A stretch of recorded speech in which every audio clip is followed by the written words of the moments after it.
Silk ഗാർഡനിൽ തുണിത്തരങ്ങൾക്ക് വമ്പിച്ച വിലക്കുറവ്.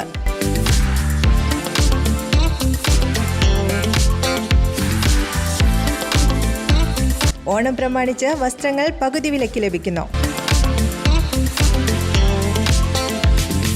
വസ്ത്രവ്യാപാര രംഗത്തെ 27 വർഷത്തെ സേവന പാരമ്പര്യമുള്ള സിൽക്ക് ഗാർഡനിൽ മറ്റെങ്ങും ലഭിക്കാത്ത തരത്തിലുള്ള ഡിസ്കൗണ്ട് സെയിൽ ആരംഭിച്ചിരിക്കുന്നു.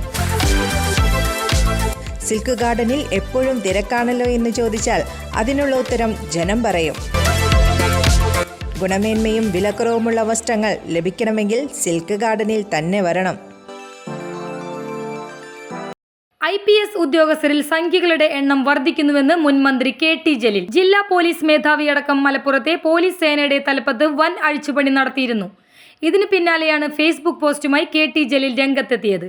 മലപ്പുറം SPയെ മാറ്റി 2ാം വിക്കറ്റും വീണു എന്ന തലക്കെട്ടോടെയാണ് KT ജലീൽ ഫേസ്ബുക്ക് പോസ്റ്റിൽ കുറിച്ചത്. IPS ഉദ്യോഗസ്ഥരിൽ സംഖ്യകളുടെ എണ്ണം വർദ്ധിച്ചു വരികയാണെന്നും കേന്ദ്രം BJP ഭരിക്കുന്നതുകൊണ്ടാണ് പോലീസിലും സംഖ്യവൽക്കരണം ഉണ്ടായതെന്നും ജലീൽ ആരോപിച്ചു. മലപ്പുറം SP ശശിധരൻ സംഘി മനസ്സുള്ള കൺഫേഡ് IPSകാരനാണ്. പദവികൾ കരസ്ഥമാക്കാൻ എന്തു നെറുകേടും ചെയ്യും. മുഖ്യമന്ത്രി കർശനമായാണ് പോലീസിലെ പുഴുക്കുത്തുകൾക്കെതിരെ നടപടികൾ സ്വീകരിച്ചത്.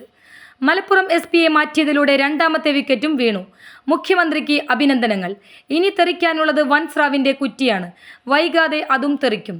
ഞങ്ങളുടെ ക്യാപ്റ്റൻ പിണറായി വിജയനാണ്, ജലീൽ ഫേസ്ബുക്കിൽ കുറിച്ചു. News desk any time news.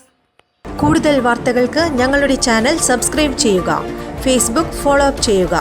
വാർത്തകൾ വേഗത്തിലറിയാൻ എനി ടൈം ന്യൂസ്.